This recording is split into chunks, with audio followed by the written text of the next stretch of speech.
Today we're doing a deck profile. This is for the One Piece trading card game. If you're not familiar, we're going to be looking at Ace, who is the OP13 Red Blue leader who's here.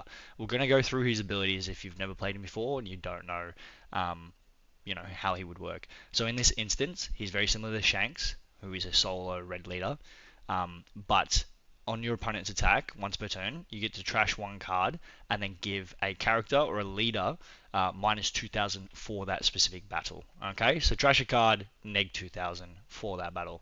He's got a secondary ability, which is if you have one Don attached and then once per turn, if I was to receive damage, doesn't matter if it's on my turn or my opponent's turn, or a character was KO'd with it has to have a base power of 6,000 or less, you get to also draw one card. So his ability innately is to draw a lot of cards, but you're also going to be discarding cards in order to keep yourself healthy because you're only a 3 life leader, which sounds scary, but it's not as bad as you think. Now, what I want to do is I want to talk about some of the cards that we have here in this final deck list today. Reason being is there is a regional event coming up here in Melbourne. I will be competing, and I just want to go through this to kind of hold myself accountable and see how I'm doing as well. So it's taking a quick glance. It's not a standardized deck list. It is very similar, right? So we've got the main concept, which is Edward Newgate, dropping him off the 8 cost I Am Whitebeard event. That's pretty standard. We can see here that I've got the Gold Rogers, which are absolutely excellent. They're pretty crucial in this meta. But what isn't standard is like some of my 2Ks. So in this instance here, I just like running this as a trigger. Very rarely gets hit, but on the off chance that it does, it's a nice feeling. Opposed to the other 2Ks, which is like Otama. I'm not running the Otama, but this is the Otama, which is if you have 3 life or less, which you always do with Ace, you get to draw 2 card, draw 2 and trash 1. I'm not really a big fan. I feel like in this deck, yes, you want to be searching, but you also should off your initial mulligan and also off of your first lot of draws. Kind of draw into the curve that you need. So I feel like this is just overkill in a deck that already does what it needs to do sufficiently, especially given you've got Marco, which is the blocker, KO, draw 2 cards, and then on top of that you've got Yamato, which is on play, draw 2 cards, as well as give a Don to your leader. So I just think it's a bit too much for me, and I'd rather opt in with a little bit of luck here, a little bit of trigger life. As well as that, I've kind of opted in for Whitey Bay as well. Whitey Bay is a 1 cost. If you were to play her, you reveal 2 Whitebeard cards from your hand, and then you give your leader 2,000 power during this turn. At the end of the day, I don't really care what people say. I feel like 2Ks are preference. I feel like decks are not 100% built to perfection, and I think that it is really important to go against the grain and try other things that you may think will work, even if it's not necessarily quote unquote meta or the right build. Anyway, let's take a look at some of the other cards that I think are a point of contention. So this is a really, really crucial card. The reason it's so crucial is that in the Zoro matchup, this pretty much derails Zoro's ability to go over your head, okay? Because Zoro obviously likes to go for your characters and then have the ability to get you to empty your hand to either protect your characters or you lose your character and then they get to swing at face and you still empty your hand, right? This just helps you solidify your value as a leader.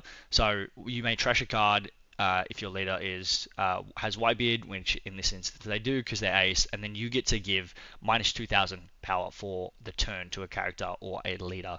It's exactly like the Ace ability. The key difference is that this is per battle and this is per turn. This is tremendous, especially in someone like Zoro, who swings multiple times using the same amount of Don. It's also really important that in the sense that like you can trick out people. So if they are attacking with, whatever character, and then they've already stacked their Don onto their leader, for instance, you can punish that by doing this to that character, and that will last the whole turn. When in this instance you can't because it's only for the battle, so it would end after the fact. We've then got Ace. So Ace is really useful into Imu. Reason being is because he's sticky. Now, Imu has that card, I can't remember off the top of my head, which destroys a 5 power or less. This allows them to play that card or force them to playing their rush, 5 drop instead. It just kind of screws them up a little bit and ruins their tempo because you're also stacking your board and they're unable to get rid of it. I find this more useful than the Yamato because I feel like I'm playing more 5 drops than not, and then especially because in my deck when I'm hitting 6, I want to hit Vista. Again, sticky Vista, he's really hard to get removed, not only by removal, but also KO. All you need to do is trash a card, which is super beneficial. It helps with the Jozu, so the mirror match. It means that he can't get bounced because you can just trash a card to keep him on field. It helps with any sort of KO effect, which you're kind of out of range, to be honest. But if people get really annoyed by this double attack and the 6/8 stats, so they want to get it down and attack into it. But obviously at that point you just trash a card to bring him back. So he's really sticky. If you can get him on the board, he's pretty much going to stay there, unless you're using him as a pseudo blocker. I guess the other piece of spice that I have in here, which is a big one, I'm a firm believer in this, is Flame Emperor. Now, this is an old card, this is OP13. The reason I'm running it is because it throws people off, right? And not a lot of people are running Destruction in this meta because he moves around and none of his cards can get destroyed. He's not obviously in there for Imu. If I can proc his double attack, and Imu is lacking, he's got no blockers on field, I punish Imu really hard with that. But otherwise he's there for up, which has like the category blockers, or Zoro, which runs the law blockers, 6-cost law blockers.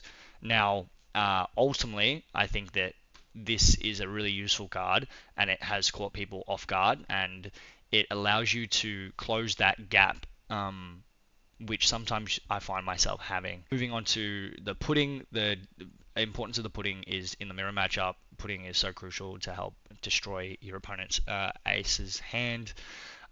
So again, really, really good card. That's same as Gum Gum Red Rock. I've got this in here to deal with the Whitebeards. It's otherwise I have a lot of trouble. So it comes down to personal preference. I will be running this. I will be reporting on how I'm doing. I also am going to showcase a few matches as to how I've gone, wins and losses. But overall, I'm having quite good success with this deck. So look, what we're going to do now is we're going to jump into it. If you want a complete overview of each card, I can break it down and do so.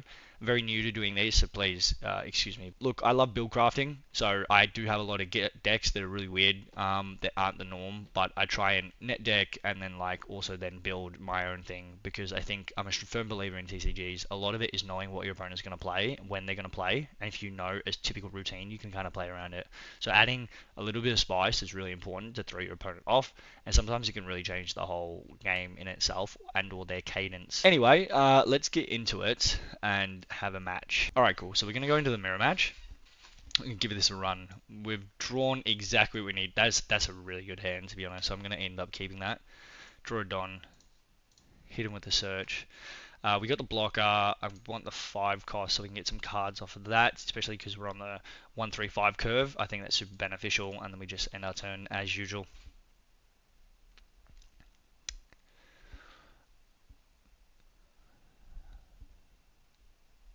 There might be a lot of... I don't know how I'm going to edit this one. I feel like most people do it live. Sorry, do it after the fact where I'm doing it live. So we got 3. We can't really do much, so I think the best instance is to attack. He'll get the draw. It's not that big of a deal, because if we need to, we can play this. I'd be surprised if he doesn't take it. He could counter out, but he definitely took it. Sweet. And I'm going to do the same thing. If he attacks into me, I'm also going to take it. I'm not fussed. He's got 9 cards at this point. Or actually, if it's just a 1, I might counter out. We are going to counter out.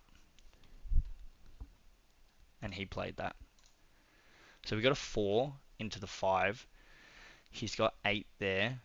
And I think he'll get rid of the blocker.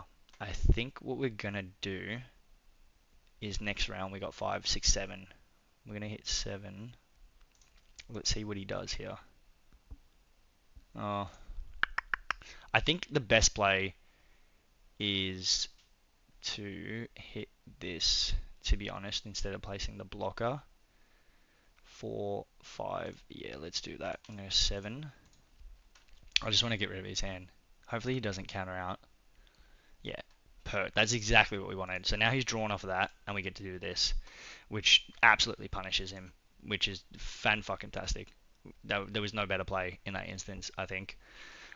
Again, if, I don't claim to be no expert, but yeah, this is just how I feel about it. We're gonna go here and then counter out 2. Oh, he's running the Vistas. I see a lot of people doing this at the moment. It's not bad spice. I think we want to be a little... I'm going to lose that one. That's fine. I'm going to get something on board. Get some board state. Go over here. And then we've got 2 to play with. So I think I'm going to take Charlotte to... Yeah, we're going to take Charlotte to 6. And just apply pressure at this point. Give him the burn out his hand. Because he hasn't... We'll get rid of his weenie blocker. Cool. And then he should block that, right? Yeah. And then he'll go on board. The question is he going to attempt to run me down as quick as possible, or is he going to go for board and try and keep some board control? I wonder if he's going to stack. I don't think he'll stack. So I'm going to take the hit. And next time we got an 8. Oh, he did? No. That's fine. We don't need this here, this turn. And we got a 1. So I'm going to get rid of that. Now he's got a blocker, which I think he'll play the Marco. He sure did. Now we're at the 8. It's exactly where we need to be. So we're going to do this. We're not going to take a life. I think Vista, we've kind of missed our play for Vista right now. Don. I think I'm going to see what he does here.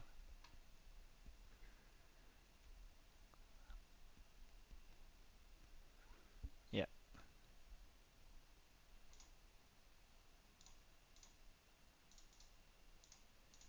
I want to empty his hand as much as possible. I think that's the right play in this instance. Next time if he plays something big, I'll just get rid of it. Yeah, and he'll block, I assume. He did, and then it's a two card draw. That's fine. I'm very happy with that. Defending this, he would have just taken a life and made his health a lot healthier. I mean, his hand a lot healthier. So yeah, we're gonna definitely drop this, which will just bottom deck. He's he hard played it as well, so he didn't have anything off. That's rough. That sucks. Okay, but it's interesting he's running it. Do that, and then we're gonna counter out, and then we'll block the next one. Cool. No issues. Now we're gonna punish. And then do we play blocker or do we go and destroy what he has on board to draw more cards?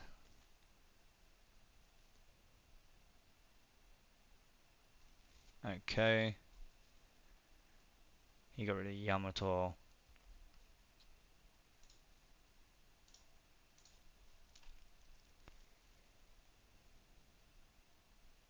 Let's see what he does here. I think I'm actually going to attack with Whitebeard next round, get rid of that because he won't have anything. Yep, he counted out as well. Perfect. We emptied his hand and got rid of the card. Exactly what we wanted, and then we will play this. He went 1 into 1. We're not going to trash a card. We're actually just going to counter out in this instance because we got the 1k. Oh, he went straight into... That's fine. We're going to cancel and then block. And then honestly, I will probably still bottom deck this because it's annoying to have on field. Yep. And then I'm not really looking for anything. I'd rather have the 1s in my hand and then swing into face at this point and apply lots of pressure. So we're going to go 8. No, we'll go 6. Give him the get rid of 1 card. Yep. Oh, he's interesting. I don't know what he's running. Then we're going to go 7 and then 7 and see how we go into that.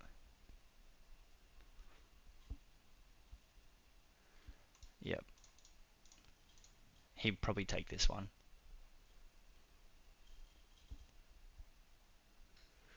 And then the question is, do I want to be hyper aggressive here? I feel like I do want to be a little aggressive. Do I not? Because then it will open him up. Nah, I'm not going to. I'm going to leave it for...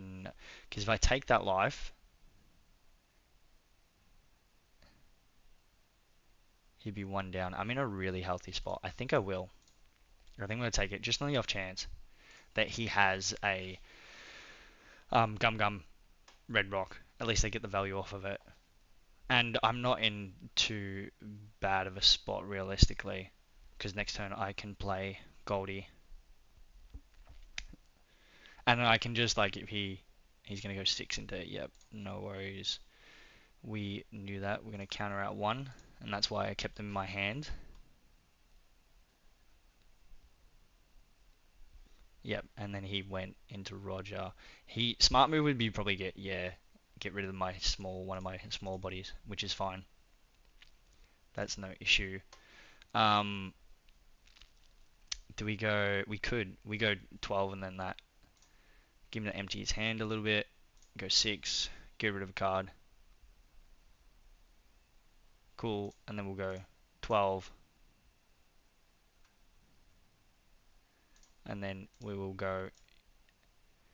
That's fine. Here.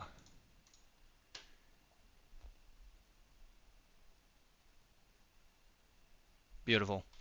And that's the mirror matchup. That was a little weird one, to be honest. It wasn't standard cards for him, but worked out for us. And so, yeah. Anyway, look, I'm not used to doing these, so I hope that was kind of insightful. The whole thing is for me to just hold myself accountable and see how I go personally. Anyway, thank you guys for watching. I appreciate it. I hope that was kind of insightful. If not, um, feel free to abuse me down in the comments. But yeah, thank you guys for watching. Appreciate it.